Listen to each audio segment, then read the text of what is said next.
All right, let's get to it. So, if you watch the stream live or if you watch it later on YouTube or on a replay or whatever, my name is Mike, and with me I have Chad, who he and I are starting this thing mostly to go over mutual um, mutual show, The Wheel of Time, and that's what this is all about. We're talking about the show. We talk a little bit about the book. And right now we're on episode 5 of season 1, titled Blood Calls Blood.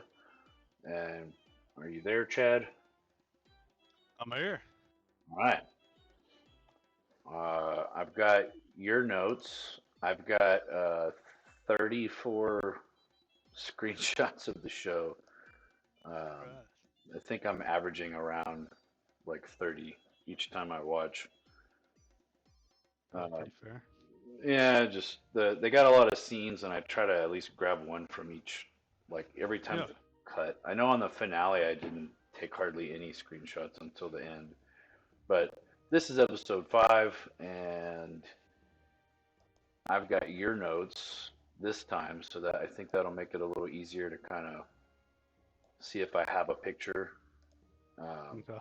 but I just wanted to talk about this title screen, the blood calls blood. I don't think they actually say those words at all this episode. I was trying to figure out like where they got that from. I know where it's from. I was just trying to. Did you hear them say that at all this episode? No. No, I didn't. I didn't And think I'd be so. interested to know where that does come from. It's. I mean, the origin of it comes from book 2, like by like the third chapter you hear this. But it. I mean, if you want to know what it actually is, I can tell you. Yeah. It's You can start off with that. It's so we have the prophecy of the dragon, right? So the forces of the Okay. light. We talk about like the Koreathon cycle and Mm-hmm. stuff. That phrase should be familiar by now. This blood calls blood is stemming from the forces of the dark. So like the Forsaken, the Dark One, the Trollocs, the those the blood calls blood is part of their prophecies. They have their own prophecies, which I found fascinating. The first time I saw it in the book, it was really I was like, oh shit, here's they got dark prophecies. This is bad. That's surprising. Okay. I don't think I've gotten to that yet. Or maybe I have. I know they've talked a bit about different people's prophecies, Yeah. but they just kind of really glossed over it pretty fast. Well, they say there's a character in the show that says "blood calls blood." That phrase later on, but not in this episode. I was just trying to figure out why they put it as like the episode title. If that makes sense. Yeah. And I couldn't really come up with a reason. Might be because in this episode, Rand finds um, the Corinthian cycle book in the builder's shop, but we can get to that when it comes up. But Yeah, maybe that would be a good. yeah, that's a good. I mean, that's probably as good a reason as any, right? Like I just they don't say the phrase, so Yeah. just thought it was an odd episode title choice. But I mean it. So this episode is about we finished our battle with Logain and his armies, right? Like I think at the end of the episode that shows like the king of Gildan has died, Hmm. you know, rip. And then the first scene that we see, I think, is the we got the warder Steppen carrying his eyes to die, Kareen or Karini, and they have like this big like ceremony to bury them. Like I think they cover them in like white sheets and stuff. I thought it was pretty Yeah. cool. Yeah, I enjoyed it. And I think in this scene, you kind of see. I mean, obviously, this is a sister of Moraine's, and all the warders feel connected. Everybody kind of shares this bond. I think, except for the Reds.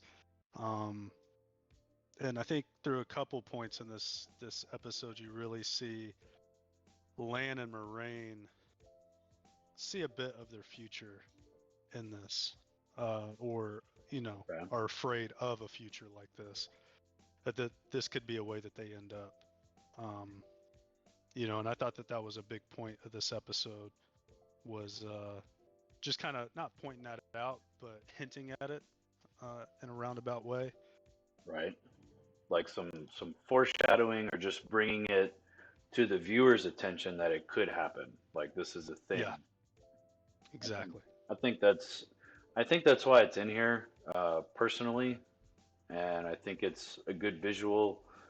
Uh, I I have like a book problem with the way this is all playing out, but if this is how the water bond works in the show, I think this is like perfectly within character. They have, it makes sense that the Aes Sedai and warders would have their own kind of ceremony for the dead. I like the covering them with white sheets and putting them back in the earth. The the author of the book kind of explores different ways to go about, like, do you just build a cairn? Do you just put rocks around them? Do you bury them? Do you leave them out for whoever to find? And I thought this was a good, like, just to show that the Aes Sedai have tradition, and sometimes they'll lean on like traditions from other lands to to like add formality to an event. I mean, this is a traumatic event. They can't just be Yes. completely stone faced, right? Yeah, yeah. I feel like they all wear that. Um, that. Oh man, the feeling of loss on their face pretty well in this Yeah, episode. You could tell that it's important to them, and like you said, they. I feel like the warders maybe more than the Aes Sedai, they carry their background culture with them. Like they never really leave that. Like you see in previous episodes, Lan gives his offerings up. In this episode, you see Steppen has his own, not ritual, I would call it, but maybe prayer. right. Uh, you know, so I thought that that was really interesting that they kind of show that everybody has their backstory, and once they become an Aes Sedai or a warder more specifically, they don't lose who they were before that. Right. I like the this is one of the things I thought the show made a very bold attempt at, is to kind of peek behind the curtain of things that Hmm. aren't shown in the book. Um, Okay. Now, like these kinds of things don't don't happen in the book. Like, as far as like, you don't, because you're in like these kids' perspectives for a majority of the series, you don't get to see like the kind of intimacy between Warder and Aes Sedai, or Warder among Warder. Like, I wanted to kind of argue with the show about showing Lan so kind of free with his emotion. But I mean, we saw in the previous episode that even if he's like chummy with his other warders, he's still like protecting Moraine and like the Yes. missions.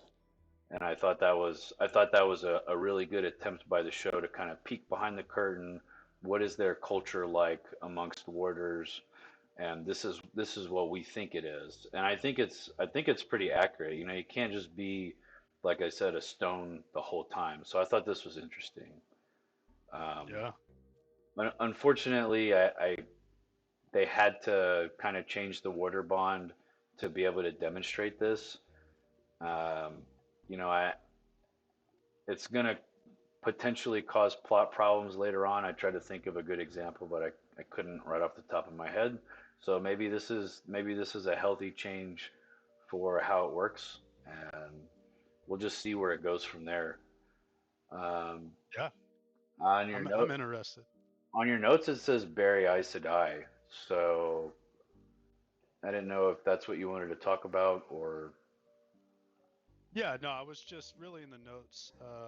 I use that to just kind of keep track of each individual scene, some highlights, some points of interest for me. It's kind of a mix, just more or less a guide for me to go through the episode with of how everything starts. Because for instance, this scene right here, while emotionally it's nice, I enjoy the dynamics of, like you said, the warders between each other, the Aes Sedais, bearing, a fellow sister after Right. battle. It's interesting. I don't see any overarching plots to this specific scene, so I don't have a whole lot of talking points for it, but I definitely just wanted to put that in the notes so that I didn't, forget that this happened right off the rip.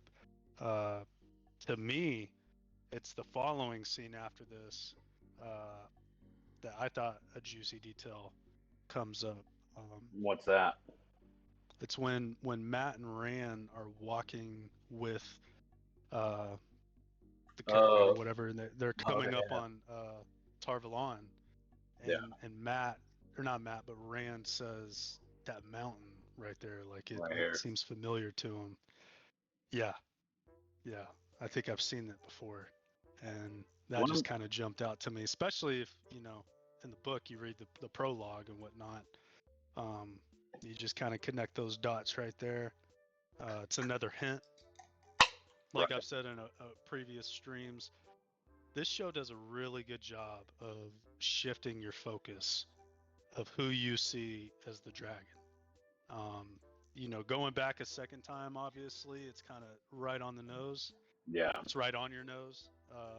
But as well, going through a second time, you can see that they are definitely shifting your focus purposefully to think that it could be anybody. right. Yeah,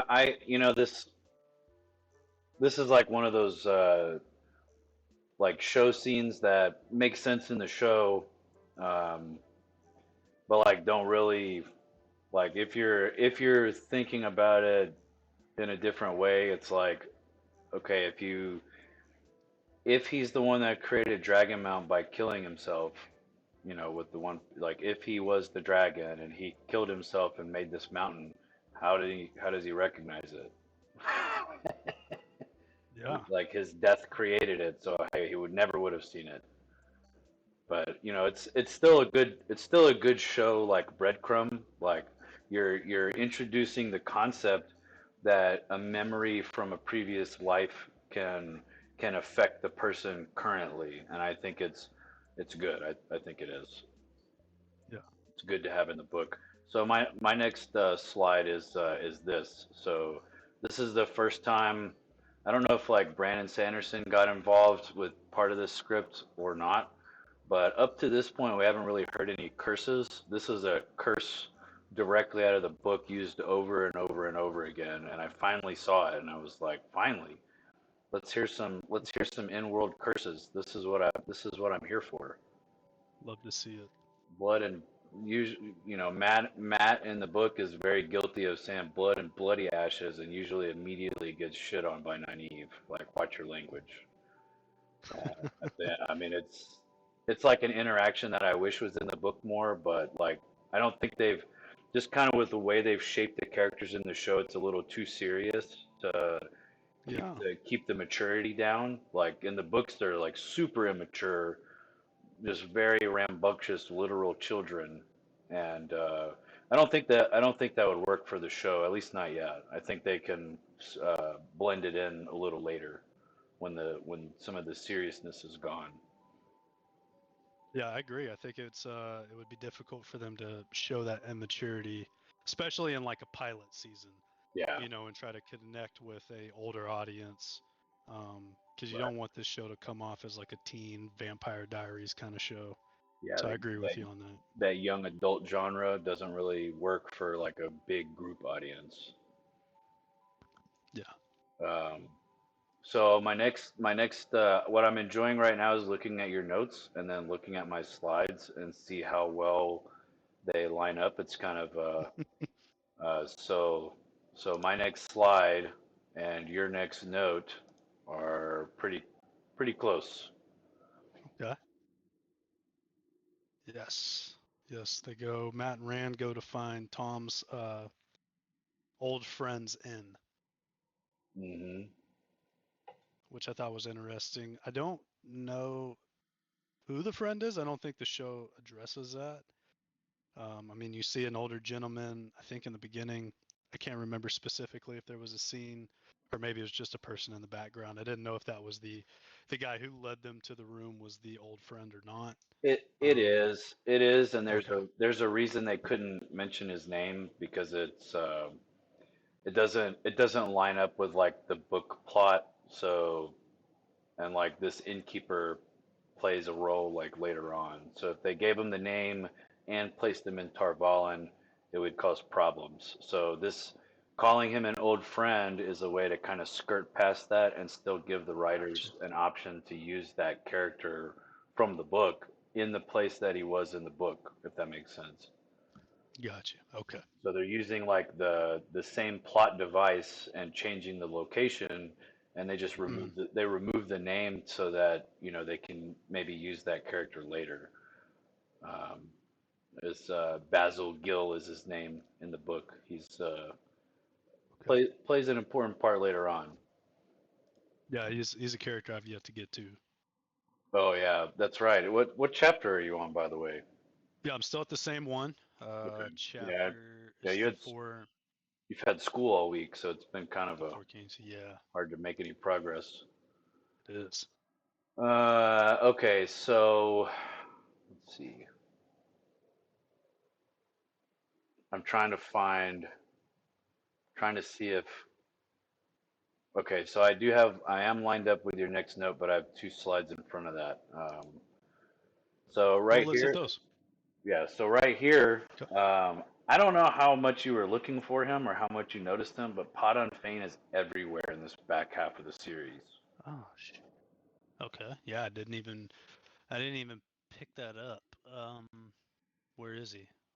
That's him in the cloak Which cloak? by the green plant. This where my mouse is. That's Pot and Fane? That's Podon Fane. Oh wow. Okay. That's Podon Good Fane. catch. And this whistling sound, and it pops up anytime you hear a whistling tune, that's him. Hmm. And that is, Wow. I like that they throw him in here. I like that they show Yeah. him here. He pops up everywhere, and anytime he shows up, there's a problem. Basically, he brings. Yeah, he's a big ball of trouble. Yeah, they've changed him away from the books, and some of it works, some of it doesn't work. Okay. He's Podon Fane's been like a thorn in every reader's side because the author didn't really know what to do with him, and I think the show is Hmm. kind of trying to find that place to put him, and Hmm. him bringing trouble or being a sign of trouble is like it's a good mechanic to use, right? Like you Ooh. think everything's going good, you hear the whistle, you look for them, you find them, you're like, oh shit, things are about to go I bad. think I just pieced something together. Okay, Probably something that I shouldn't. I don't know if we should talk about it in this episode, because I think it really comes up uh, from the next episode. I will just say that I feel that there is a connection between Pat Fane and Leandrin. okay, okay. I haven't thought that far ahead yet. I know what you're talking about, but I don't think we've had too many hints about anything that could be going on in that direction yet. Just a later conversation between Leandrin and Moraine makes me makes me see some kind of potential connection there. But we can get into that in the next episode. Right. Um, so let me. I got somebody in chat, There's a good question right there. Yeah. Miss Cheez It. I'm curious how Podon Fane travels so quickly. In the book, he somehow gets to Barrelon by foot before Rand and the team that travel by horse. Um, that's a good. That's a good question. Um, I mean, for one thing, like, uh, I mean, just so you know that the answer is addressed in book two. So once you get to book two, they have kind of like a come to Jesus moment, and I'm not gonna like spoil what happens, but it is addressed. It is brought up how he's moving around so fast, and they kind of hint at it a little bit in the show, and they hint at it a little bit in the books, but it is addressed in like by like the fourth chapter in book two. So you just kind Has of left wondering.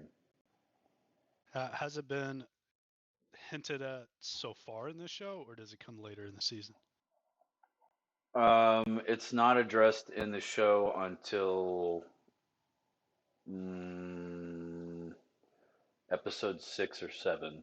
So Okay. we have a method of travel coming up that is, Oh yes. yeah. So that's the answer, but I don't want to talk about it too much right Yeah. now. Yeah. My next slide. So, anyways, yeah, Pot and Fane has um, been used as a storyline hint all throughout the show.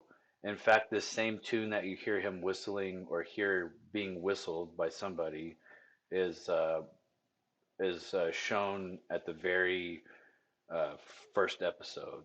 That they use that tune like immediately. They're I like setting the stage from day one, and I like it. It's a good tool.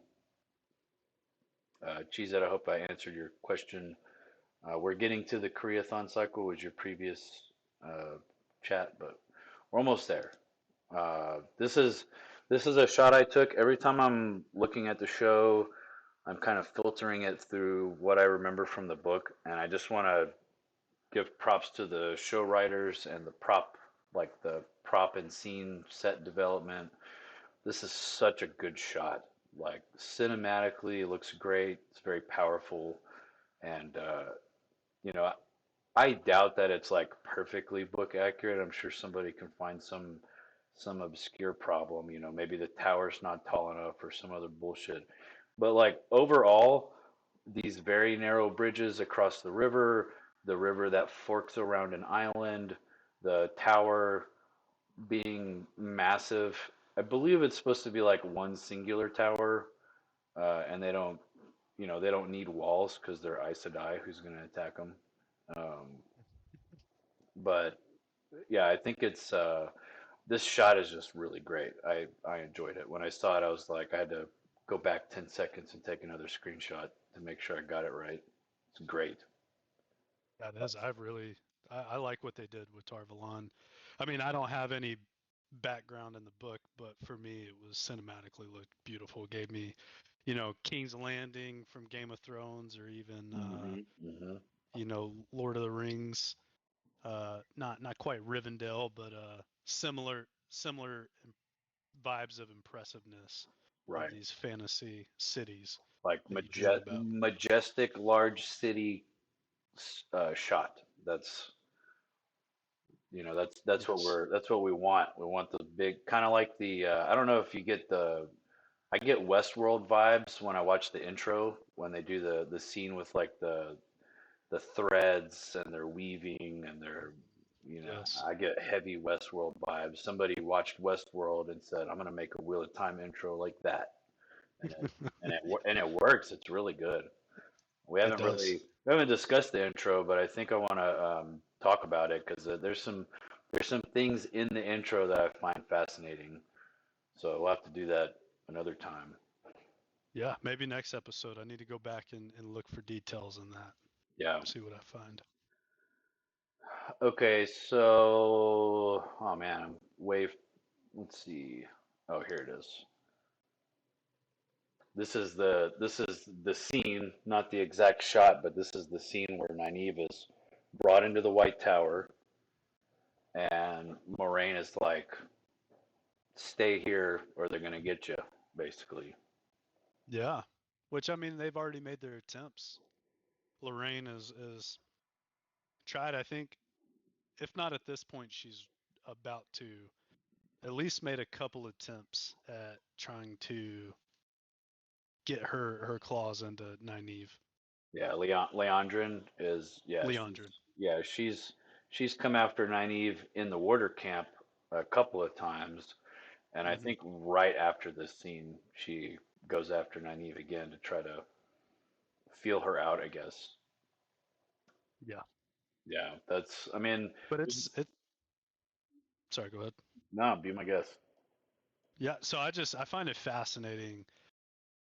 Nynaeve is such a I wouldn't say cocky is the right word for her, but just she has this headstrong energy and a strong defensiveness towards anybody she mistrusts. And you see it, and she gets that way when she gets nervous or scared. Right. She gets real defensive, and I mean, you rarely see, the fear break through. But I think that this is kind of a coping thing for her, where she gets real defensive and verbally combative with people when she feels that they're putting her in a position of maybe not putting her, but maybe overstepping their power. She feels with her. Yeah, and I How Moraine's trying to tell her to, do what I say, stay yeah. in this room, and she's like, "How about you worry about me? I'm just as a threat. I'm just as much of a threat as y'all are." Yeah, I mean that's I just want to point out that like they're escalating a few things, so it plays out a little different. But this scene, like whenever they're demonstrating like her stubbornness, like this is why I watch. This is why I continued to watch the show, despite my reservations or nitpicking out of the book. Like these scenes, kind of like this shot of Tarvalin or like how I've talked about how I like the way the White Cloaks are portrayed visually. This scene right here, where you're seeing Nynaeve's stubbornness on display, is like character accurate. I mean, she's not yelling as much in the book, but we've already talked about how they've like upped the maturity level of all the characters, Yes. and I think that this is like a good mix. Like she was almost a lot of people call her obnoxious in the books, and she really is, but like this is more accurate of like person to person interaction. Nobody's gonna let some like 24-year-old girl yell at them. That's ridiculous. So like this is a kind of like a middle ground, I guess. She's not like Hmm. not being pushed over, but she's also not like screaming at the top of her lungs every single scene. I think that would get really old. Yeah. Yeah, it'd be hard to connect with her that way. Yeah, yeah, I think so. Um, let's see. So I've got I've got two more little scenes before we get to Cool. the your next note. So here's my boy, Mr. Valda, This guy. or Man, Child Valda, as he likes to be called, yeah, he's that's a big deal with him. If you're gonna address him, it better be Child Bald, or you know. else. Yeah, it's I feel like they casted this guy really well. Not that I've seen too much of him in the book.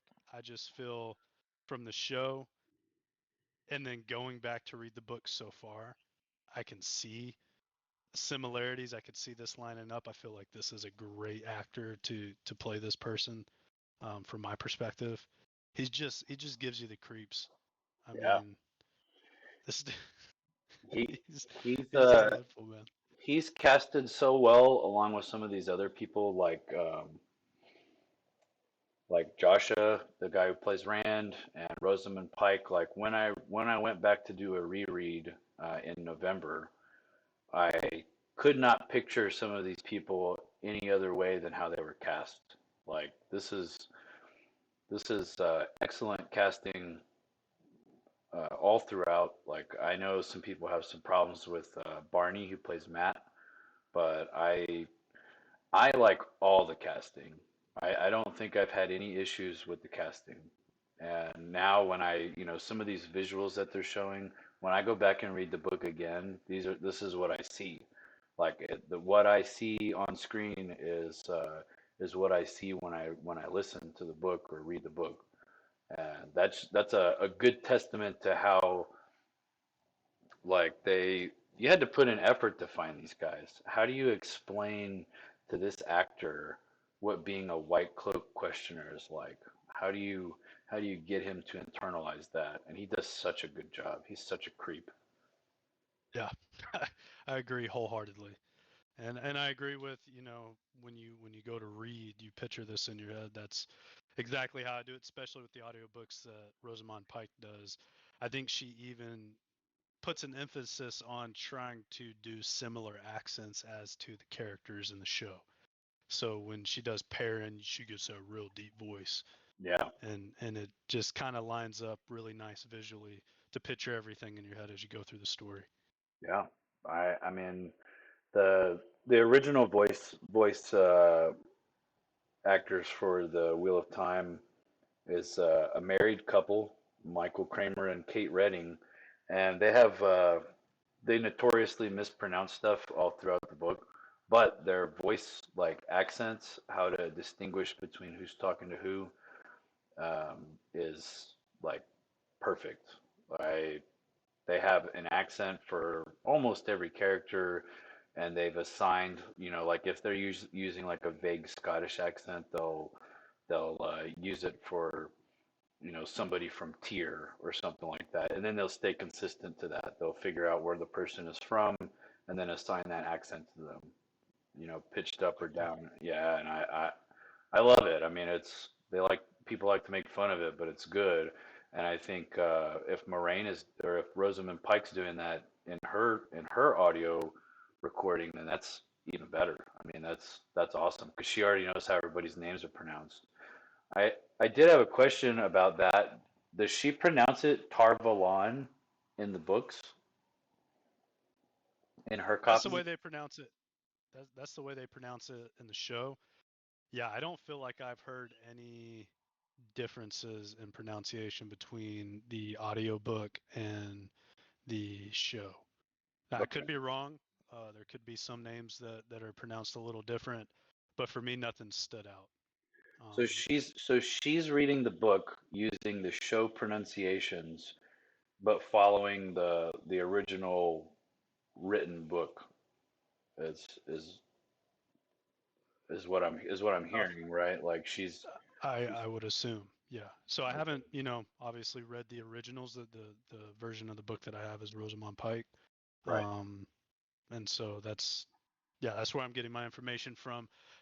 I haven't really heard any discrepancies. Also, really haven't been looking for that. Um, Well, it would but stand I will out. from now on. It Yeah, would no, I stand haven't. out. Like like the other actors call it Tarvalin. Like they stick with Tarvalin instead of Tarvalon. And I don't know which way is right. I know which way I listen to. So whenever they say it different, I'm like, well, I know what I you're think talking. in the real world, maybe people from different parts of the world call it different accents, different pronunciations. Just being in Texas, there's a city real close to us where half the people called it Rio Vista and half the people called it Rio Vista. And I think the people from the city actually call it Rio. Well, So I mean, they're you wrong. get different pronunciations from the same area, from a Yeah, 15-minute drive. It can change. So maybe that's just a realistic aspect. yeah. I just I was just curious, like in the book that Rosamund is reading, does she follow the show's pronunciation? I think the answer is yes. Yes, Nothing's really to my stand out, knowledge. which is, I mean, that's fine. Um, I think it's good for if you're going to try to get show watchers to listen to the book or read the book, then I think that's a good it's good to have her do it because then there's no confusion there. Like what are they, Yeah, especially with how hard audiobooks are to digest, like having that consistency and pronunciation is key. Uh, I my agree. next my next scene is so the White Cloaks have confronted the Tinkers, and Isla is like, "You're not gonna get past us," and then Balda's like, "Bet, let's you wanna see?" Say less. Yeah. Yeah, say less, please. And then we have this scene. So Aram is trying to get Egwene and Perrin away from them, and he Hmm. says this: "White cloaks may be bastards, but they won't kill Tuathon." And I think that is important for later. I think Okay. they they do kind of briefly touch on it in the books as far as like that statement, but it's also like a 30-hour book, so they can put a lot of stuff in there and you don't really know what's important. For them to put this phrase in the show, I think it means that they're going to follow some things that go along in the book, and this is a pretty big hint. Okay.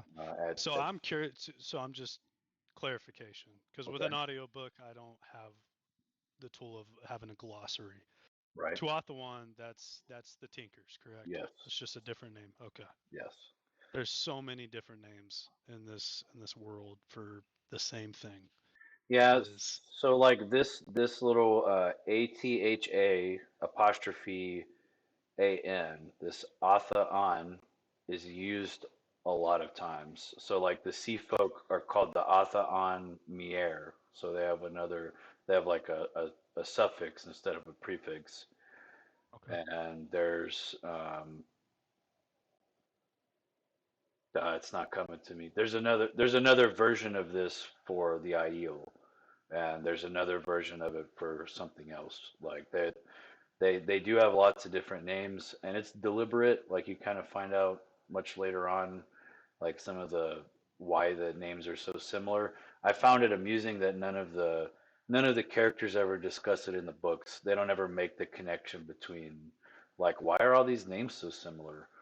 And but Hmm. yeah, the Tuathon is the Tinkers. That's Okay. the traveling people. And I personally like that they try to make it confusing because we're talking about a time where letters take months to deliver, word of mouth takes forever. Like just like we were talking about different pronunciations from a 15-minute drive.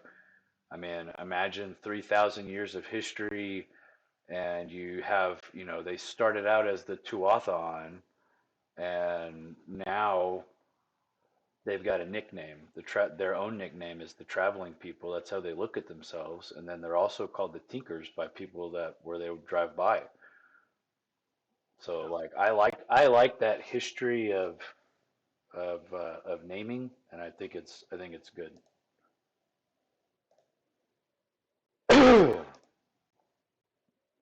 I just muted the wrong thing. That was great. I tried to mute myself for a cough and it backfired. Okay, so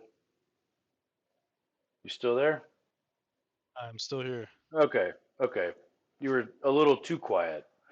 So we get to this. I think you brought it up in your notes, and we've got Miss Cheese It is talking about it too. So let's dig into this, the Koreathon cycle, or I think in the Ah, show they pronounce it the Koreathon cycle. I don't remember. I believe yeah the latter. Baratheon. But Yeah, the first time through watching this, you know no backstory to anything going on. right, Little details like this don't stick out at all. And also another detail that's about to come up in the very next scene when the builder walks in.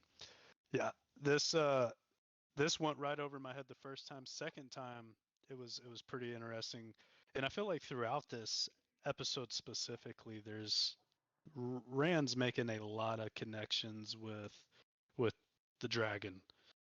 From recognizing the mountain, whether that's book accurate or not. That comes up. right. Um, It's still a him clue. him It's still a clue. exactly, Yeah. and him going into the builder's shop, which I'm kind of curious of how he even ended up there in the first place. Uh, in this random shop, looking at books, and finds this. But the the will weaves as the will wills. So, I mean, I can Um, answer that question, and yeah. this is not a bookshop, I don't think. This is the library of the innkeeper. Okay. They go into it in detail in the book that like Loyal is at the inn. He's there for the exact same reason that he's there in Tarvalon, is that he was trying to walk around the street and everybody thought he was a damn Trolloc. So he found an inn to kind of sit in and stay out of the public eye. And there's a reason he's trying to stay out of the public eye, and it's not just because he's being threatened. So he's in the library when Rand meets him, and Rand does the same shit. He pulls his sword out, and he's like, "Shit, a Trolloc." Ah. I So mean, if to be fair, if I'd never seen a builder before or no gear, yeah. I'd probably freak out myself. Before I change the slide, I just since we're talking about hints and stuff, I just want you to look at this. Give me just a second. So I was dropping a log on fire. Yeah, Let's see. Okay. that Huh.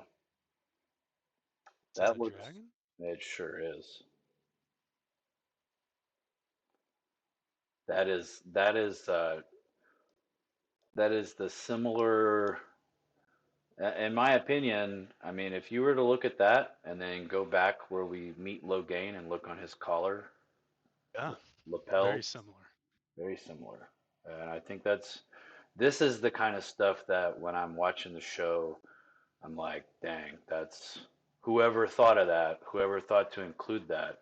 They don't talk about a dragon being depicted on the book that, and this is great. I love this. He he doesn't even know what this he doesn't know what this is Yeah. until like It's the end of book one, until the very end. So like having this hint right here and seeing it on Logain's collars just kind of lets the viewer say, okay, there's some symbolism here that nobody really understands, and then we see Rand open this book and have this dragon right there on the page. yeah. No, I agree. I think the symbolism in this show is great, and there's a lot of juicy parts, especially in some episodes to come. I've caught some symbolism in there as well. And when I saw this the second time through, that's what I assumed this to be was a dragon, and him reading up basically on the prophecy or to try to find some understanding of what the prophecy is to come. Right, and I think How is the show is demonstrating that pretty well. He's feeling pulled to investigate, kind of yes. is the way I'm picturing that. And again, I just can't help but look at your notes and then chuckle at my screenshots. Um, Yep. so I feel like I kind of wish that the character portraying Loyal and the director would have like really looked at the way Loyal's character is portrayed in the book, because Yeah. obviously you can interpret it a couple different ways, and he gets better as the show goes on. Like when we get closer to like episode 8, spoiler alert, he's alive all the way through episode 8. But like the person portraying Loyal does a better job as the show goes on, but this scene, it almost feels like rushed and squeezed in, and Hmm. like this is supposed to be like a quiet setting. We're in a library, and Loyal feels like he's talking too fast. He's talking slow and squeezing a lot of information in at the same time. And I understand they're doing it for the show antics, um, especially when we're like getting stuff like this dropped in out of the blue. Um, but I personally thought the scene played out better in the book. Is Loyal is frustrating the ever loving shit out of Rand because he just talks too much. Like Yeah, and he keeps calling him something that Rand perceives himself not to be.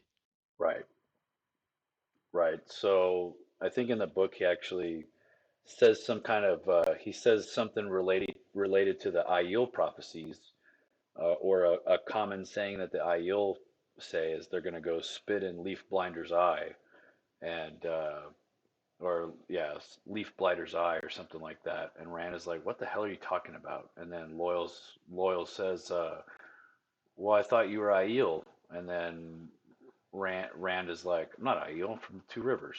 Like, and that the exchange happens pretty similar. Yeah. It's just a preference. Like, I wish they had like looked at the conversation a little more closely to try to capture that frustration from Rand. Hmm.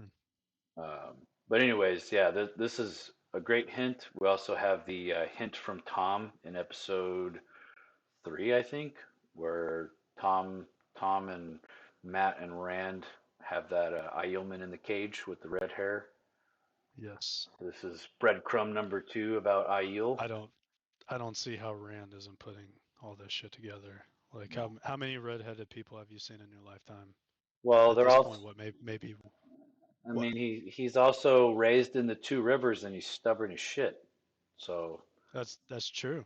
But if I was redheaded and I'd never met another redheaded person in my whole life, and then I show up to a city and there's a redhead dead in a cage, and the person that knows that or seems to have some connection to him questions me to be of similar origin, I might be like, huh, some things ain't some things ain't lining up for me right here, right, And then now breadcrumb number two, yeah, I'd start catching wind. yeah. I I'm interested to see. We kind of get kind of a quick resolution in the show, but I like seeing these little hints. These are good. I also don't know if they've portrayed it well yet, but I've noticed that they're still working on getting the camera angle right for Loyal. Loyal is, I think he's supposed to be like 12 feet tall or 10 feet tall or something. Like he's about the same height as like a Trolloc, and like they portray the Trollocs in the show to be pretty damn tall. So Yeah. I think it's a question of like, can they get the camera angle right?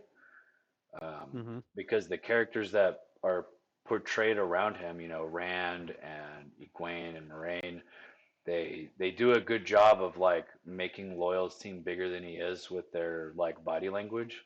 But I still Hmm. think they need to work on the camera angles a little bit better because you can't quite get that sense that Loyal is huge. He is enormous. Yeah, I knew he was much bigger than everybody else, but I didn't know he was quite that big. I But I think do know that Rand is, I don't know how tall Rand is, but I do know that it is addressed that Rand is a very tall individual, at least for his age. so. I know. For context, I think Moraine comes up to like Rand's like sternum basically. Like Okay. Moraine is extremely short and Yes. Rand is extremely tall, and Rand's head only goes up to like Loyal's shoulder, I think. Don't quote me on that, but like Wow. just to get the sense of scale, like Moraine's like half his size, Yeah. basically. So, um, but anyways, yeah, I hope they kind of get the camera angles a little bit better because his size is important later on, I think. Um, so, my next scene here, I just wanted to point out my boy. This this is You're the right. this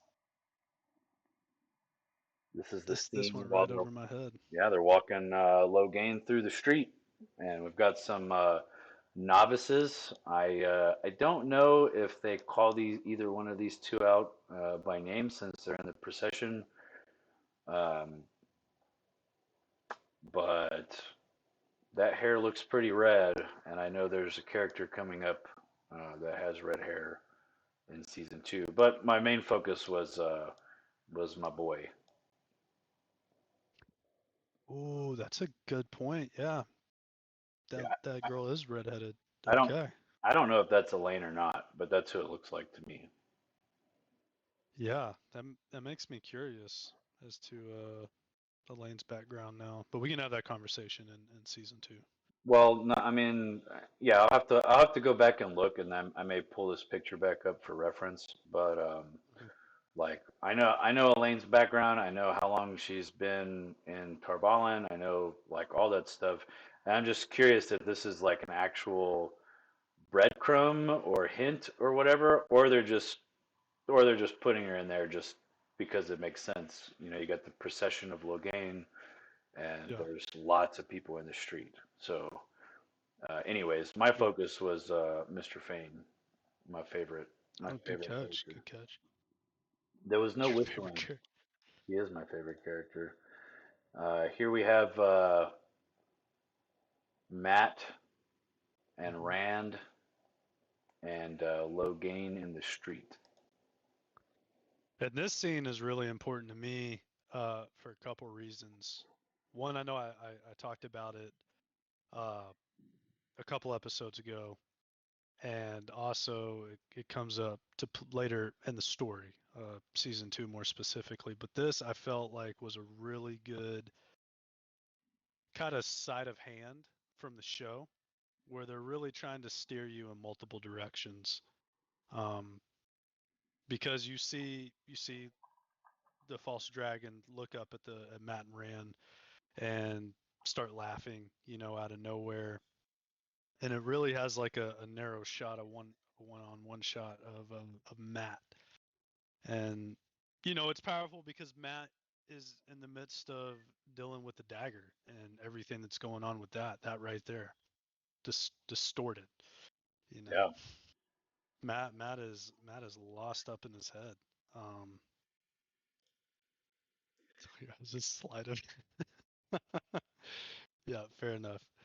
Uh, but yeah, it was important for me because you see this conflict with Matt, you see potential with Matt. Hmm. If you start biting into these breadcrumbs, and what you've seen to this point in the show, you could really start lining up yourself with, is Matt the dragon? Well, and Um, they don't disabuse that thought either, all the way up to the finale. I don't think. I don't think they ever rule him out. Um, like, and in fact, I think they introduce even more confusion. This just kind of adds to it. This scene yeah, here, because this close up shot is right before and right after is Logain laughing his ass off, and this yeah, this this is a flashback later on in season two. and they show it differently when they show the flashback. Yeah, yeah, they do. Which I I just want to point out and ask the question: if you are cut off from the power, if you're cut off from the power, can you see somebody else's power still? Good question. Uh, yeah, I guess I would say I would assume not. Does this scene happen in the books where the procession happens and Matt and Rand are there? Um, sort of. Sort of. Yeah, Does the laughing happen when so, Logain sees them? so in the books, shielding is done differently. And if you're shielded, like if Aes Sedai are actively holding a shield on you, you can Hmm. still sense the power, and you Yes. can still sense the source, like you could channel, Hmm. but you're physically stopped from it, in like a spiritual way, kind of. It's not something tangible. It's just something you Yeah. can feel. And but if you're severed, or if you're gentled or stilled, or whatever word you want to give to it, you can't sense anything. It's gone. Like, there's not even anything to miss. You feel that something is missing, and you can remember what it was like, but you can't sense the source in anything or anybody. So, like, if you follow those mechanics, this scene doesn't work. And or the scene where Nynaeve heals everybody, Logain is like wide-eyed, like, "Oh man, look at all this power." Yeah. Um, but that's like that. He's Well, not. he hadn't been gentled yet Well, at I that know, point. but he wasn't supposed to be able to see women's power anyway. That's not a like you Oh, can't yeah. see the other. You know what I mean? So like Yeah. they're demonstrating like levels of power, or whether somebody's using the power by the reactions around them, but without giving us any rules to follow. We don't really know. Like I'm having trouble helping the story move along in my head. So like Yeah. if they show a scene later on where somebody has been cut off from the source and they can't see somebody else's power, this scene right here doesn't work. Oh, that's fair. I do appreciate in the show how they're doing it because that helps Yeah, me yeah, it's a be visual. a little bit more perceptive. Yeah, Yeah. it's a visual aid. I don't disagree that there should be a visual aid, um, but I mean, like in this scene, we don't see any power, right? Like we don't see any power. W- We don't. Well, I know, but that's what I'm Somebody does. saying. We don't see any power, so you don't Yeah. necessarily need to see the reaction or the power for the scene to make sense. Um, but I mean, either way, I just I'm gonna have to keep this in mind that um, if a scene like this comes up again, are we just gonna wave it away as movie magic or screenwriting, or is there something else going on in the background? I don't know the answer. I did It's want just to movie magic. movie magic. There's something to be said for getting like the viewer buy-in and saying, well, this is just how it is, and then changing their mind later on. I think viewers can stomach some of that, right? Yeah, like I said, I agree. I appreciate this because this helps me read into the story a little bit better. Gives me a better understanding. Maybe even if in the book it doesn't line up with the way the laws of physics work. Right, Um, with it adds a layer of depth for me watching the show to understand what's going on. Like when I see 90 Channel, you know, yeah, it seems impressive. Yeah, it seems like a lot, but how impressive is it really? How impressive is it compared to what other Aes Sedai do or the False Dragon? I right, don't know what's impressive unless I see their reaction. They say or they show with their expressions that this is not something that should be possible or even something that they would come to expect. right, So for me, it helps me read into that. But I can understand where the frustration would come from things not lining up. Because now that you break it down, yeah, it doesn't. He shouldn't. The Logain shouldn't be able to have this scene right here. But for me, this is a very pivotal scene for the show, and I think it's a very good example of sleight of hand. Let me make sure I get that right. Um, and helps you go down that path with Matt, but also to come back to later on in the show when it does, for the importance that it carries. right, And I think without that, there would be a missing connection between the characters involved unless it was done a different way. But then again, I mean, then you could have a ton of conversations about everything being done in a different way. right. Well, So, so my point is, and this is where like a lot of readers get frustrated, mhm, is this scene doesn't work the way they think it's supposed to because of the way the show writers changed the way shielding works, the way mhm, gentling works, whatever the shielding scene where two Eyes to Die are holding a shield on Logain, and like I could start there and work you all the way to why this is a problem, and they did all of that to address uh, basically like they did all of that in my mind just to explore Steppen's character as a warder and warder culture. And I don't know if that's, I mean, it works. The exploration of the warders is great.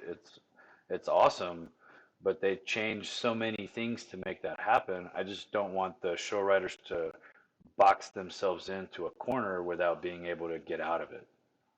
Does that make sense? yeah, no, I definitely get your point. Yeah. I'm just expressing how I am accepting of what they've done. Yeah. Yeah.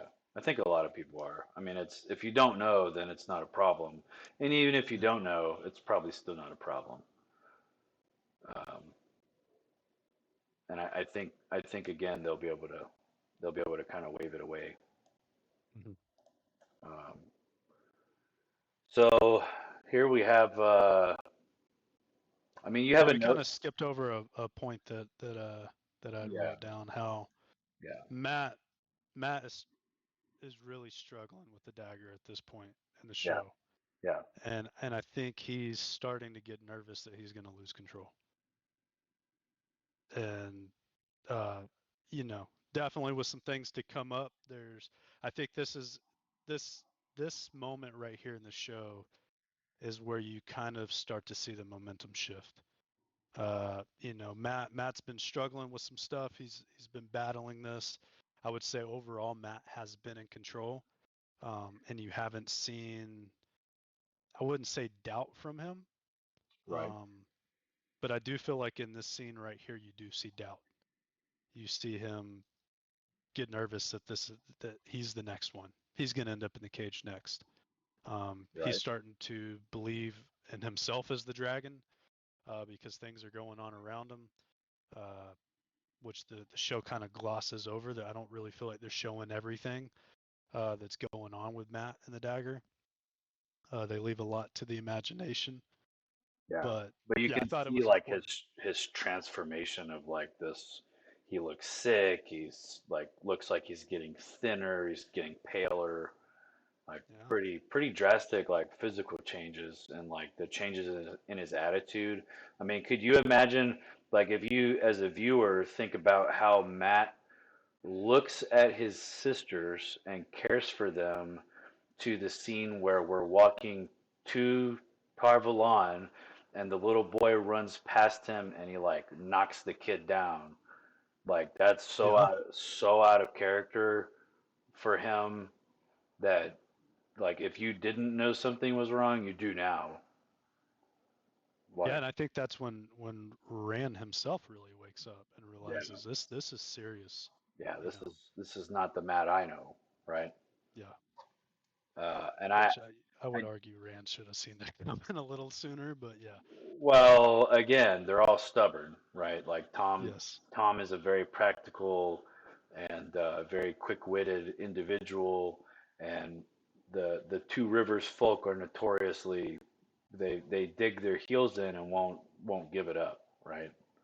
yeah, So I think they have to show that it's I mean it's a thing, and I think them showing that hmm is it kind of makes the viewer frustrated. Like, how come you didn't see that? But that's just how they are.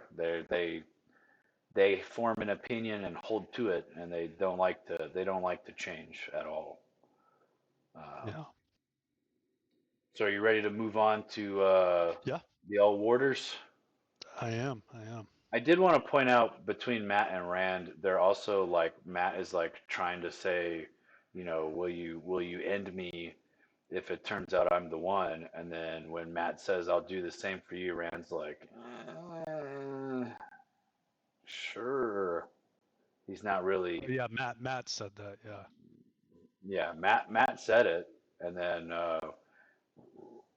he offered to do the same for Rand, and Rand's like, I guess. no, I remember that being backwards. I remember Matt asking Rand to not let him get that way, and then Rand had asked Matt That to, you'll do like, the would you do same the for same me. for me? And Matt was like, Hmm. totally nonchalantly, it was just like, yep, Okay, not interested in talking about you. okay. I could be wrong. I don't have a perfect memory. I remember it backwards, but that's okay. Uh, now I'm ready to move on to Yeah, the warders. So here we have Steppen and what's his face? I can't remember his name. Ivan. yeah, probably. Your guess would be as good as mine. Yeah, I think this is Mr. Ivan and Steppen. And again, I said that the mechanics of the water bond were adjusted for the show, and hmm this I think they did that so that they could explore this water culture. You know, hmm you've got Aes Sedai with multiple warders that may or may not be in a relationship. They may or may not be married. You know, it's just kind of dependent on the individuals that you're looking at. hmm And here we have Ivan basically trying to comfort Stepan and set this scene up, this next scene where Lan is saying, if you bond another eyes to die, it's like a solution to a problem, Hmm. and and then Steppen basically says, "You lose Moraine and tell me how easy it is." Yeah, And it's a valid argument. It's also potential foreshadowing, right? Like we don't really know at potential. this, yeah, don't really know at I, this I s- point in the show, but it you could consider it that. I see it as the show really trying to drive home the viewer seeing Lan in Steppen's shoes. Right. Yeah, I You think know, so too. you see Lan watching this, watching Steppen go through his grief throughout the episode, and I mean, you watch Steppen on your own, but they make it a point, a focus to show Lan and his reactions, and see him carry around his own grief and his own fear Right. of that throughout the episode. And this is just another instance for them to really drive home, like, Lan, you could be like, how about you walk in my shoes before you Yeah. just tell me how easy it is to come up with a solution to this problem? You Yeah. lose Moraine and then you just hop to another woman. Now, and I think that's why they changed the mechanics of the bond was so that they could show the viewer what this is like. Like in the book, you get like a land point of view and a little bit of like land thinking about stuff like this, or Lan and Moraine, or a warder and another Hmm. Eyes to Die having these conversations much later in the book, but you by that point in the book you already kind of understand the heaviness of this bond, and there's no other real way to demonstrate it quite like they did here. And so, like, is it different? Yeah. Is this a great, like, visual and cinematic, like, as an aid to understanding how the world works? This is great. I you're really driving home how, like, how much is attached to the a bond that nobody really knows anything about, like Yeah. that peek behind the curtain that we discussed earlier.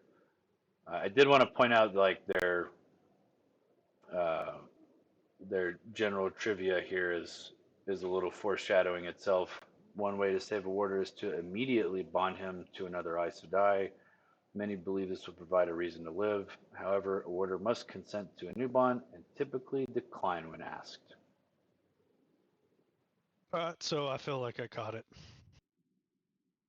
Should I just throw my like hot take out there? Sure, let's hear it. Okay, I think Moraine's gonna die, and I think Lan's gonna bond to Nynaeve. A bold hot take, especially All right. this early in the series. Well, I mean, the show, like you said, speeds a lot of things up, Yeah, they're and just compressing the story. and with the compression of Nynaeve and Lan's relationship, Yes. I think that would make sense. It breaks my heart. Now, actually, I've got a question that could go a couple ways here at the end. I'm gonna ask, uh, but yeah, I feel like that would be a heavy loss to take. hmm Uh, but that would be a way for Land to move on. Um, Potentially. There's 14 books to go, so uh, there's a lot that could happen. But just from what I could see right now, hmm we'll see. I'll throw that out there. A little Uh, chum in the water. it's a hot take. That's the whole purpose, right? Yep. These are you're seeing the path kind of laid out before you. Let's see where it goes, and I think it's going to go this direction. Yep. And I like it. I'm all for any theories or hot takes you have. I like this. This very Lord of the Rings Yeah. Yep. style. I also like the idea. Like, I didn't get a screenshot of the whole thing, but there's like a bonfire burning in the middle or something like that. And Hmm. I like to think about that as like the flame of Tarvalin. Like they probably like set this up This doesn't exist in the books that I'm aware of, but I do like the concept as a whole. Like you have a repository. I think they make the rings out of this too. I don't think they just destroy them. I don't remember seeing a scene about it, but it would make sense. Like they also make rings out of this gold that's in here, and so like we've got a vat of melted gold that stays melted that accepts rings back so that they can be reforged into new Aes Sedai. A will. It's shaped in a will, Yeah, and yeah, it's like returning the ring to the will of time to the will, yeah. and the will spit it back out. I, yeah, that was kind of my take. And Yeah. if we follow that logic, if we follow that logic, that level of gold is uh, very, very high. Like if that thing is full of gold all the way from the bottom, the gold level in there is very high, which would tell me that the amount of Aes Sedai is rather low. If Yeah. you have, you know what I'm, does that make sense? Like Yeah. if you had a bunch of Aes Sedai, the level of gold in there would be a lot less. Yes. So I mean, it's just kind of like a that's probably a little too deep, but I think it would. I think it kind of is like one of those subconscious things, especially given what happens with Logain when he meets the Amerlin. So, Hmm. but like that was my thought. My fan theory is that there's only a certain amount of gold in there, and if there were a lot of Aes Sedai, that gold level would be pretty low. That's a good point. Um, I'm trying to see if our notes line up again. Yeah. Um, Okay. so does the book, so this is Cheez It asking a question. Does the book ever explain the symbolism behind the serpent that is on the Aes Sedai's rings? Yes, the book does. That's that's my You, you that's know my answer. where? Um, it's brought up more than once. I Okay. believe it's brought up more than once. It doesn't happen until closer to the end of book one, and then it happens more than once throughout the series. Okay. So it's brought up a couple times. The serpent eating its tail. Um, I don't remember the exact reason for it. I do know it is brought up though. Um, Right. I think it actually is related to. I think it's actually related to the finale of book one. So that's why I'm saying that I'm pretty sure they bring it up towards the end of the book, and they do bring it up occasionally throughout the rest of the series, but it's not as important because of the finale of book one. Does that make sense? Yeah. Yeah. Um, so hopefully that answers your question. Um, so on your notes here, it says how warders age. I was trying to figure out where that question came up. Yeah. So that was a thought that I had, because it seems that Aes Sedai live much longer than average people, I would Mhm. assume, Right. just About because of 300 years. 200, 300 years. okay. And there's the bond between them, and I was just wondering, do warders age at the same age? Because I've seen some warders old or older. I've seen some that look kind of young. Do I was wondering, like, do Aes Sedai go through multiple warders in their lifetime, or do they make one bond and connection? It's just kind of confused. Didn't know if you had a quick answer or an explanation The of the answer is warders. they don't like warders age naturally. Okay. The warders themselves don't have access to the one power, and the one power is Yes. specifically what is extending the life of an Aes Sedai. Okay. So to further answer your question, that's why you're seeing older warders with younger looking Aes Sedai because Aes Sedai are depicted as ageless Hmm. all throughout the series, and this is a way to visually demonstrate that. Like when you see a younger looking Aes Sedai, what that is that just means she's had the warder for a long time. Yeah. Like that's a visual of her age as compared to other Aes Sedai with warders. So like if you look at Varen, I think Varen is an Aes Sedai later in the series that shows up. Her warder is pretty old because she's pretty old. Um, Okay. and on the flip side, if you see a very young warder, that could be either or. Is the Aes Sedai really young, or is she so old that she's already lived out a warder or two? Yeah. So they use that. It's actually this is actually better represented on the show than it is in the book because in the books the age of the Aes Sedai um, there's not really a way to gauge age based on warders. Like they kind of make note that the warder looked old, but it's not as in your face as this. And I think this is good that they put old warders in the show, older and younger, because it Yes. really drives home like you has to question why is this old guy with this young Aes Sedai? Well, she might not be. She's probably pretty old.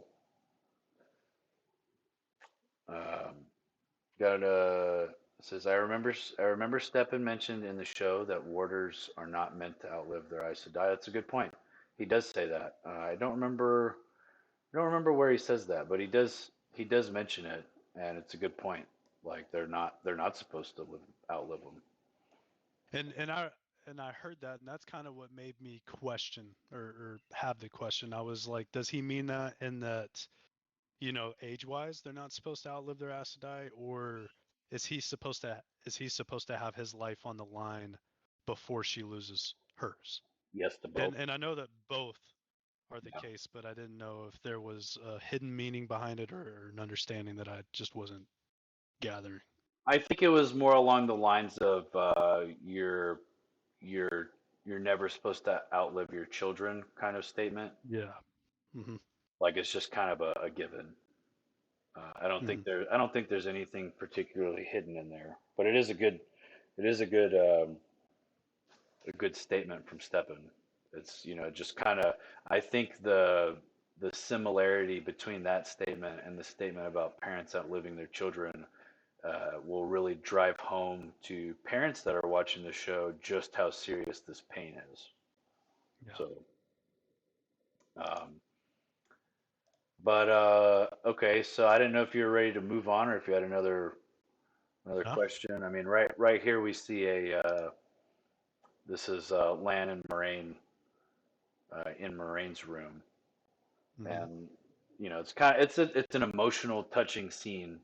He's pretty upset. She's upset for him, and you kind of get this feeling here. Unfortunately, in the books, they don't really depict any of this because we don't get to peek behind the veil. Like when you see Moraine and Lan in the books, they're always got that I'm in control vibe. So this kind of scene is one of the things I appreciate about the show. You kind of peek behind the curtain. They have a deep emotional connection to each other that they can't ignore, nor do they want to. Like they're bonded and they feel what the other one feels, and if he's hurt, she's hurt. So um, I agree. Yeah, I definitely took that away. I appreciate them pulling back the curtain in the show and this because and that's just from my perspective why I like watching shows or movies before I read is I get to carry that with me into reading the show. Like I have a better understanding of the depth of Moraine and Lan's relationship as I go through the book. right, I've seen moments like this that, like you said, you're not going to get in the book. But I can have that understanding of the dimension to their relationship that exists. I have at least a reference to put with that. right. It adds some volume to something that you don't even get to see Yeah. otherwise. Like this is the only place for Lan and Moraine. Uh, like what does this really mean to them? And I personally think it's accurate. If somebody that reads the books wants to argue with me about it, be my guest. Um, Please. yeah. So moving on, I want to talk a little bit about this scene. So Egwene and Perrin were captured. Aram was knocked down. He's tossed aside like a little bitch boy because he's follows the Well, way of the leaf. that's what he is, And essentially. Aemon Valda, a Child questioner, Valda. and or what did I say they were called? They have another name. It's the Hand of the Light, I think, Is it something the like that. Children of the Light? No, Children of the Light is the Or organization. He's gotcha. because he's a questioner, they call him like the Hand of the Light or something. Okay. Anyways, yeah. So the only thing that so visually, the only thing that doesn't irk me is just I'm waiting for it. Is they don't show there's supposed to be a red shepherd's crook somewhere on his uniform, and I haven't seen it yet. I hope somebody catches that and fixes it. Um, Hmm. but here we have. I was thinking about taking a screenshot a little bit sooner, but Egwene's like naked, and they've got these horsehair brushes and pumice and all this other. They're scrubbing her clean, and it's like one, we're making you clean to be in the presence of child Valda, and two or B or whatever I said first is to embarrass her. Like we're putting on a display. You have no power here. We're taking away all your dignity to present you to uh, child Valda. And I thought it was a good depiction of kind of how cruel the White Cloaks can be. Yeah, it seems like the White Cloaks are into mental torture, Yeah, or psychological torture. I think that he does that in a couple different ways, and yeah, the this scene and the ones to come up pretty quick. Yeah, really trying to get in her head, break somebody down. With your average person in this world or our world, simple tactics like this will really break somebody down mentally. And I think it just goes to show how strong all these characters are in their own trials and tribulations. Uh, Egwene really, this is a good scene or episode for her to show her strength, uh, I agree. where she can stand up to him. I really, I was impressed. I agree. I thought the show writers and the actress that plays Egwene, I think her name is Madeline. Um, but I thought she did a really good job. In fact, I'll skip one screenshot ahead. We can come back to this. But right here, she calls his bluff. If you're gonna do it, then do it. If you're gonna kill me, then Oh, just do it, you little bitch. And, I mean, that's the fit. and That's I the. don't think he likes it. Oh I no, don't think he liked that. he doesn't like having his bluff called at all. And I thought it was I thought it was pretty good. But I wanted to come back to this because I like in episode 2, I think part of my rant was this exact answer. Like why did they add this to the show, and will they address it? And they do. This is what I was looking for. Um, so now we've added a layer of cruelty onto the questioners of the White Cloaks. They know they don't actually have to cut their hands off. They just do. They just do it Yeah. just to drive the pain home, right? More torture. Yeah. It's that's what this dude is. He's a torture. I also, now that I'm saying it, him saying this to someone that can channel, I think is something he's going to regret later down the road. Like, um, I think Egwene thinks that Balda is dead. I don't think he's dead. I know she like stabs him at the end of the scene, and thinks that he's dead. I don't think he's dead. But I think his statement right here to Egwene is going to be a mistake for the White Cloaks later on. Yes. Telling Okay. telling her that this is possible, I think it's a mistake. Yeah, I don't know your point with that yet. I guess I haven't got to that. To your other point about him being dead or not dead, we both know the answer to that, and I don't want to spoil it just yet. Um, Right. but we do know. Oh, I don't remember. You don't remember season two? Uh, not that part, I guess. Okay. Okay. Oh, We already talked about this. yep. Uh, Here we go. Um, He is coming out. this is it's more of a nitpicky thing than anything else, but they like show this scene where parent is feeling an sense, a very large sense of frustration or fear or rage, and his eyes turn yellow. Um, Now, this is, I think it's a great choice visually for the show. It's great. Mhm. Um, just a minor note is that in the books, once his eyes turn golden, they're just like that. And he has to put up with basically everybody he walks into either having a problem or not noticing his eyes until a really inconvenient moment. I think there's like a spot in the book where like he's getting along with someone and they look at his eyes and they're like, ah, and they freak out. And, he's like, ugh, you guys just let it go. Know that. So, Yeah. So like this is, I think this is I don't know that it's better, but it is an effective mechanic for showing that something is different about Perrin than everybody else. If that makes sense. Yeah. And I know I've said this a couple times. I really am enjoying Perrin's arc the second time around a lot more. Okay. I felt like Perrin and Matt were two characters that the first time around, not that I didn't care about them, I just didn't feel as connected to him.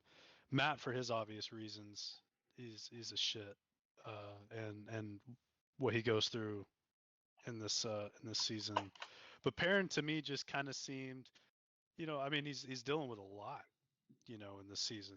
The loss of his wife, and he's kind of off with Egwene. He's not with the other two boys. He's not Right. really in the conversations of the dragon. He's really just dealing with his emotional turmoil and trying to protect Egwene and not repeat a similar mistake of letting somebody he loves get hurt. Right. Um, but now understanding the story where it goes, second time around, I'm really enjoying watching him and trying to better understand his character as well as going along with it in the book. Right. I just realized that my okay, so my little camera icon is not necessarily blocking anything. I'm just kind of taking up a part of it. I just have to remind myself that this little area of the screen has my face on it somewhere. So I was worried that I was covering up something important. I don't think I have yet.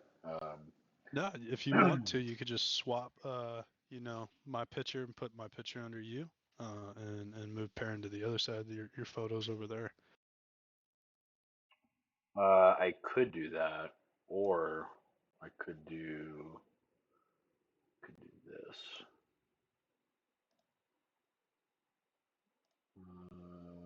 or I could mess everything up. That would be great too.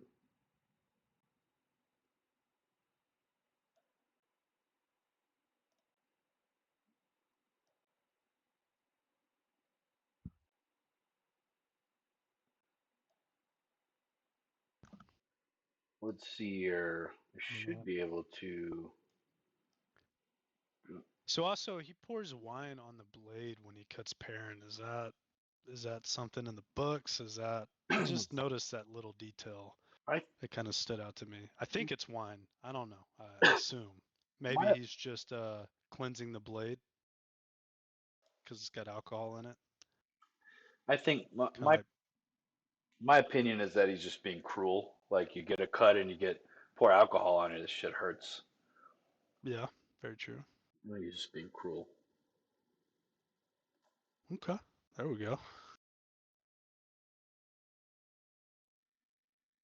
Yeah, I'm just showing off my low quality camera, I like it.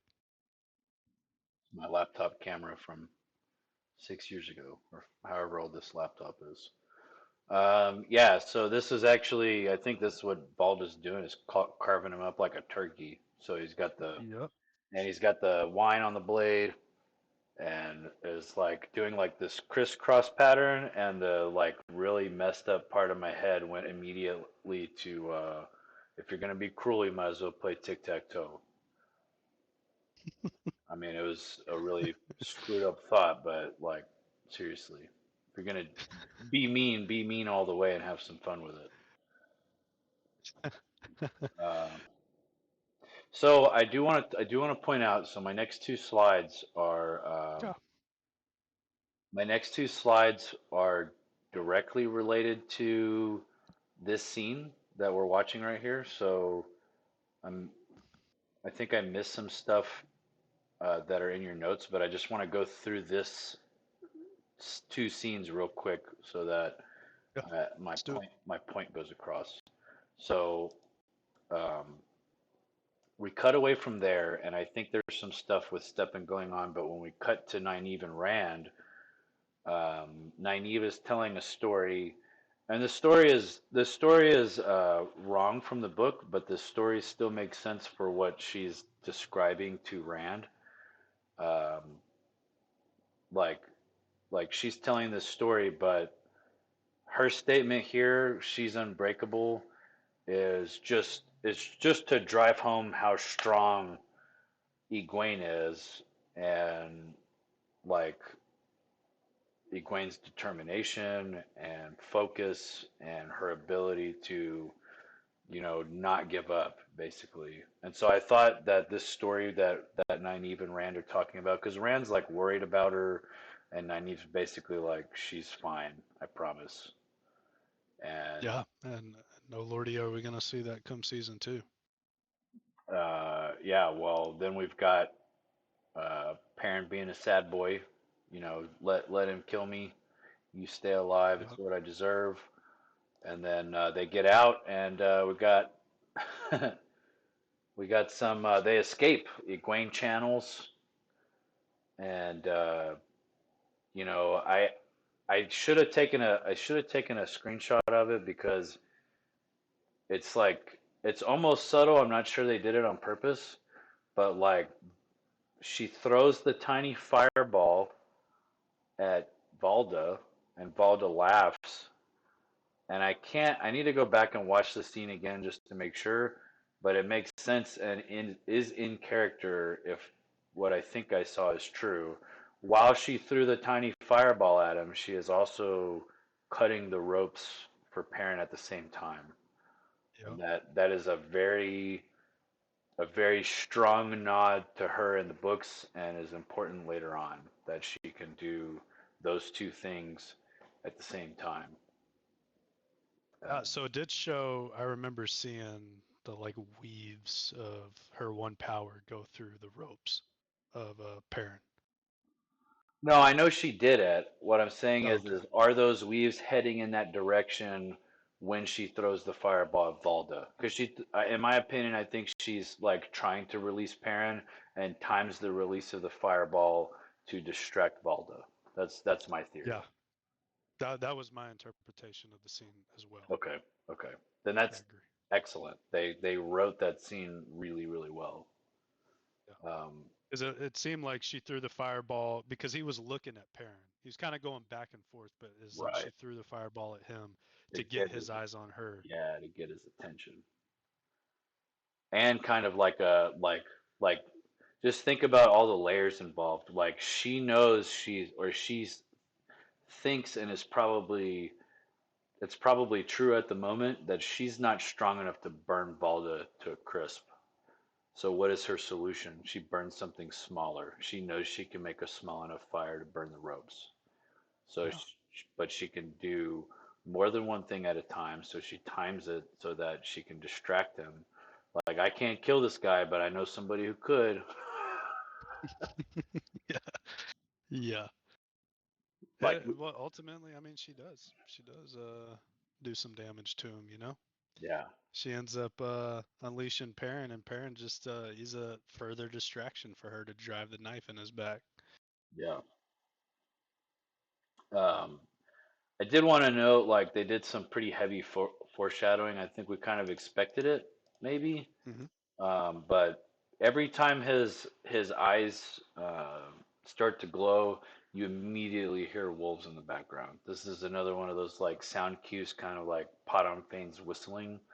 If you Yeah, hadn't, if you know, if you watching the show and you hadn't made the connection already, this is your time to get clued in. If Perrin's eyes start to glow, you should be hearing wolves in the background. good point. And then here we see um, this scene is a deliberate setup for a conversation between Egwene and Moraine later on, but the wolves are helping Perrin, and I like it. Yeah, I do too, and he's not scared of him. Yeah, Um, he has an understanding between them. And it was funny how one of the wolves snapped back at him. It was almost like, like, what are you waiting for? Get out of here. yeah, like go Like, get. yeah. Yeah. Yeah, I like that too. And then you kind of see like again the actors and actresses in the show did a really good job. You can kind of see Egwene's confusion on her face, like, how do you Mhm. know that? How do you know that he's not going to attack? Like you, and then when the wolf is like, go on, get, you know, Egwene again is like totally confounded, Mhm. and that I thought it was a good show scene, I guess. I agree. Um, Now I'm trying to think. Um, my next slide doesn't make sense. I can't remember what the scene was, but I did want to bring up that. So in between those two scenes, Stepan gets some sleeping powder from Nynaeve, and even though I watched the episode, I couldn't really remember what was happening. But I like as soon as I saw it, I was like, ah man, I know what that's for. And Yeah, then I had a suspicion too when I saw it. That's why I jotted that note down. I was like, so that's gonna play a part. That was intentionally put. yeah, yeah, that's brought up like deliberately, like it's just a justification for what's going to happen, and then like you said earlier, Leandrin continues to kind of pick at Nynaeve any chance she can get, Yes. um, and then so we also see that Moraine.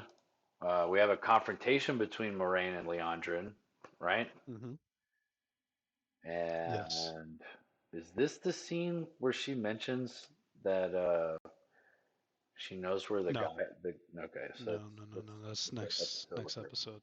Okay, so this Yep. is Leandrin mostly just being a pest at this point. Yeah. Which you still have the wolf up on your screen.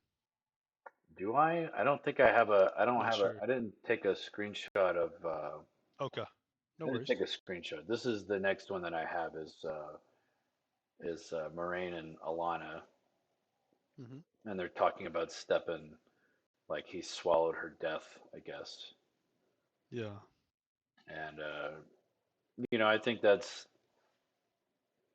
a lot of these scenes are like touching emotionally, and I think they're crafted well. They just don't hold a lot of value for me because I've already seen this they've already driven home for me how important this bond is. They've showed it on screen, and them just Hmm. driving it home more and more to me almost feels like they're almost beating a dead horse at some point. I could agree. Uh, Definitely, I felt like it needed to come to a head, which it obviously does at the end of the episode. Right, But for me, it felt like their intention was what we discussed earlier, where they're really trying to portray how strong the connection is, how tied, bless you, right, these two, Moraine and Lan are with each other, and the consequences of that bond if something bad is to happen. that this is what you're left with, uh, an emptiness as a person, you know. And I felt like it's in this episode right before they really start the adventure. Like, we Right. obviously know that they're going to go on some kind of a journey at some point, and that comes up very soon in the show. And this episode is just really driving home how important they are to each other and how much they mean to each other right before they embark on the Right. journey. Right. Yeah. I agree. Like I said, I'm not mad at the scene. I think it does its job. I just at this point I'm glad that they're about to have a resolution to this because Yes. I'm a little like we get it, right? It's important. Yeah. Um, but anyways, next thing we have is Steppen and Lan. Lan is Hmm. so Lan has seen that Steppen is in a very dark place, and I think he like grabs him by the shoulder and says, I'll stay with you tonight. Yeah. I'm gonna stay with you and watch you and protect you. With the nonverbal brother on the end. I'm gonna watch you, brother, Yeah. and then I clipped this specific shot because Lance says, "Well, I can tolerate a lot," and then immediately passes out. Um, Yeah. Well, he immediately gets drugged.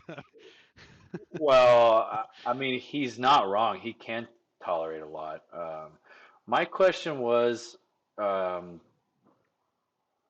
like we've established in the show that there's a Warder bond between Warder and Aes Sedai, and they share things like health. They share things like feelings.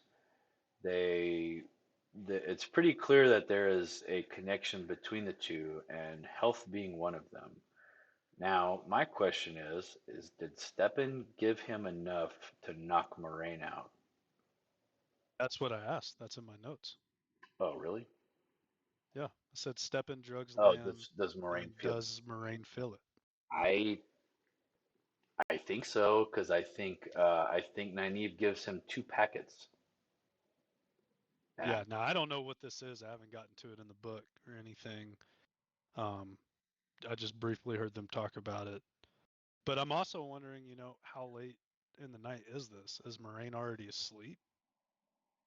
it's I don't know. it's Probably not. She's a busybody. She could be. well, I think she was either already asleep or he did give him enough to knock him out. And this Maybe so. this whole scene brought up a potential plot hole that I thought of from the book when they're in Shadar Logoth in the book. Hmm. Nynaeve gives Moraine something so that she can rest for an hour. They don't ever say if Lan fell asleep or not, but I think he did. Hmm. I think when she gave Moraine the sleeping powder in the book in Shadar Logoth, that Lan got knocked out too. Maybe so. That's So a good question. they don't bring it up because it doesn't matter, right? Like Matt, Rand, and Yeah. Perrin are out exploring, and enough time has passed that the sun is going down, and by the time they get back to where everybody's at, like Lan is already up and looking for them. Yeah. They're out doing hood rat shit with their friends. Yeah, but I think either way the story works. I don't think there's any kind of broken like plot hole. Like no, there's no plot hole Yeah. here. But it was an interesting question. Like, is Maureen asleep in the scene, or did she get her ass knocked out by the sleeping powder? Yeah. That was definitely a question that popped up in my head as I was watching it. I was real curious, and I was looking to see if they were going to show her again in this episode, and they don't. Yeah, yeah, They do, but not in the morning when they wake up. right, right. It shows Lan waking up and he's like in a panic, and then he recovers pretty quick. Yeah. But it doesn't ever cut to Moraine being. I think they didn't want to like maybe they didn't think to address it, or maybe they didn't want to box themselves in by committing Yeah. to one thing or the other, which is fine. I mean, I think that's important to leave yourself some room. Hmm. Um, so I mean, we all know what happens, but the next slide that I have is this beautiful shot of Tarvalin. I only did this screenshot because it looks good. Like that's a great like It background does. background picture for your computer or something. Looks awesome. Yeah, it is. I like it. They did a really good job with Torvalin. Yeah. Or Tarvalon. Sorry, I'm mispronouncing that.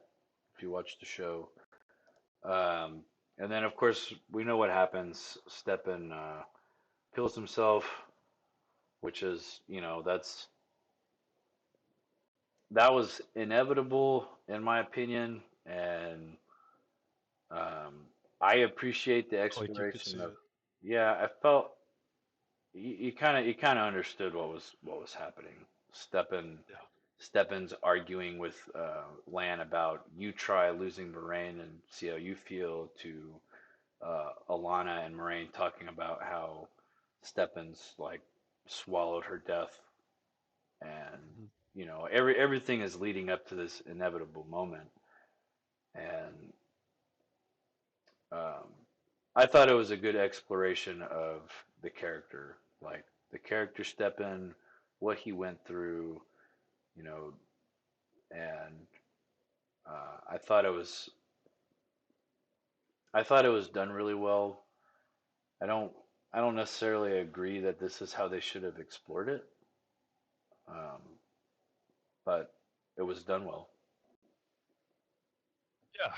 No, absolutely. I think there was a lot of depth to this scene, and that these are all strong characters, especially the warders, lack of emotion, stoic, and you see something like this break them all down. One, because of the brotherhood they share.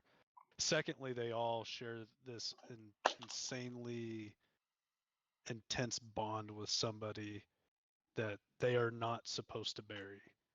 And they know the consequences of that. They know that if they lose their Aes Sedai, that they are going to end up in a similar fate. Maybe not exactly the way this went, but they could all see themselves in his shoes and Stepan's shoes, Yeah, and they could feel for him. And even Moraine, sees that, what I think in her head, she was obviously feeling the pain from Land, but like, you know, also thinking, sorry, I just had a video pop up on my phone, this is but also thinking, very foreshadowy. Like it feels like like it's yeah, foreshadowing. well, you keep driving home that foreshadow. You're really answering my hot take from earlier, I'm not answering making nothing. me a little nervous. Okay, well, we'll see. We'll see. I'm not answering nothing. I mean, We we shall know see. what's going on in the show. We do. Um, but yeah, I do feel that it was a powerful scene, but at the same time I was ready for it to be over. Yeah, Um, Enough of this grieving episode and all the sadness. I was ready for them to pass this on and move on to the next thing. Very powerful though. It was intense to see Land be emotional the way he was, because obviously you haven't seen that. right. Moraine as well. Yeah, Um, which I do feel like Moraine in the show is much more emotional than she is in the book. Uh, but I think that's just, you're going to get that visually compared to words in a book. You know what I mean? yeah, You're going to be able to read expressions and whatnot. But also Nynaeve was there, and she was sharing in that vulnerable moment of all them. right, So right. Yeah, I think this episode overall was other than my I work myself into kind of a almost like a rage when I watch these because I'm taking screenshots like this is different, but like overall, I think the episode was well crafted. yeah, Despite my personal opinions about it, it is getting it's it's moving the plot forward. We're learning new information. We're exploring emotion. We're seeing things differently than the episode before it. It's visually stunning. Like I look at I look at this picture and I see that they've done amazing things with the scenery, and I think the episode overall is really good. Hmm. I do agree. I think it was really well done. Definitely not a, intense, uh, action-packed kind of episode, but it's kind of an emotional and story-building episode that I think was really well done. Added a lot of depth, like you said, moved the plot forward, Right. and it really leads into another similar episode to come next that Yeah. is going to kind of crack off the adventure. Right. So I did have one final question that was not on the notes, Okay. but I feel like it's an important question, especially for a book reader who's starting. Okay. Does The Wheel of Time have a good ending? I think it has Now, I've one of the best endings that I've ever read. okay. I just think of some stories, Game of Thrones comes to mind. Not that that book was ever finished, but just how that was such a amazing, complex journey to go on, and in the end, a lot of people were left dissatisfied with the show uh, and the story. I was wondering, along with my wife, is this worth it at the end? I think so. Some people have problems with it. Some people have um, like a sense of dissatisfaction, but I think that has more to do with the volume of characters that you become attached to throughout the series and how few of them show up in the last book. Like you got to keep in mind Right. that uh, like the last battle is basically all of 14. Like Wow. what everybody is talking about is as the last battle is literally the whole book, and people get upset because their favorite character isn't in there or is in there and didn't have an ending that they liked or whatever. But as far as the conflict being resolved, I thought it was done well. I wouldn't keep reading it if I didn't like the ending. Yeah, and that's kind of the thing I was holding on to is I didn't think that you would read this book so much if you were going to be left hurt in the end over and over and over. I was like, this dude's got to be pretty sadistic Oh, if he just likes to there's hurt. torture himself. There's Oh, well, no there's doubt, lots of hurt. but it's got to be worth Well, yeah, I think so. it. Okay. Well, good. Well, I think that that's a good way to wrap this bag roll up. That was a good answer to the question. I'm excited. Yeah, I thought about doing on like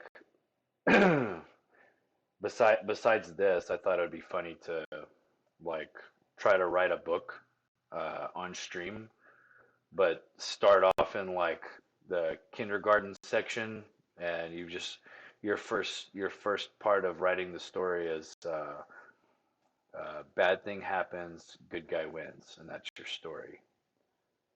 And then you move on.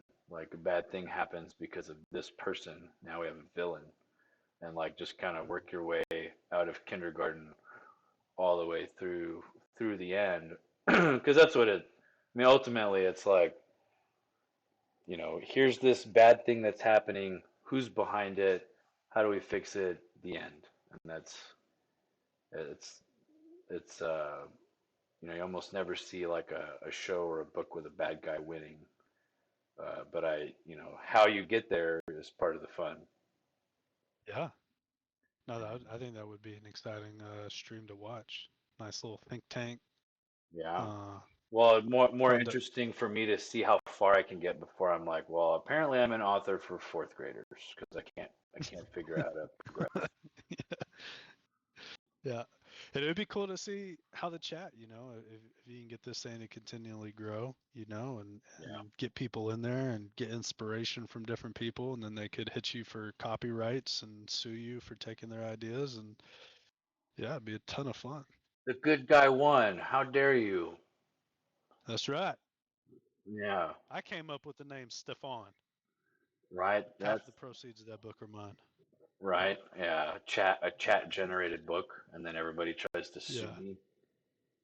That'd be hilarious. I would Yeah. if that were to ever gain popularity, my solution to that would be uh, would be to just say that all proceeds go to charity of chat's choosing. I like that. Yeah. I mean, if I'm gonna write a silly book on stream and have some kind of following generated from that, and they, just to avoid the just to avoid the problem, I would just have everything donated to charity. I think that could be a good thing that everybody get behind. So, are you interested at all in how the? I just want to go back to this. The warder thing. This whole episode revolves around a warder and what they're going through. Are you interested in how that what happens in the book when an Aes Sedai dies, or do you just want to find out reading? I think that I would like to find out reading Okay. because that's one of those aspects to the story that I don't know yet. Right. I mean, obviously, with this story, it's really different because they've taken such a right turn and done so many things different that's some of the joy that I get out of the book is finding out little details that I just didn't quite get from the show Yeah. or Yeah. correlate between the two. So yeah, Right. This is your I this is don't. your only information that you have. Yeah, Yeah. yeah, as the shows. Okay. So I'm trying to think.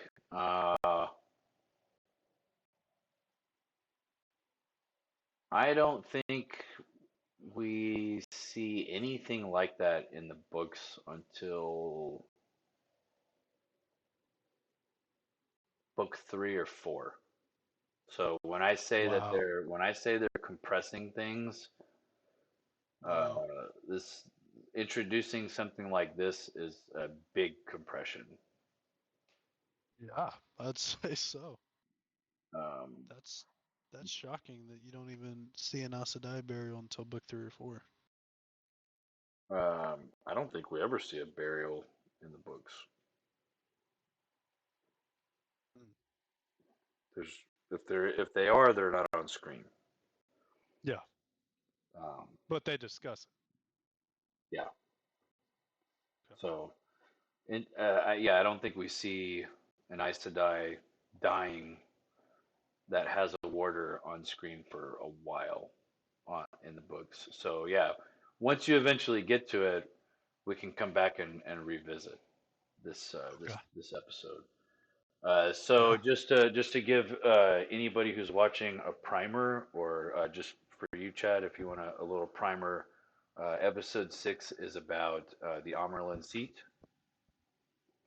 and her interaction with um, the party of Aes Sedai that captured Logain, and what all that entails.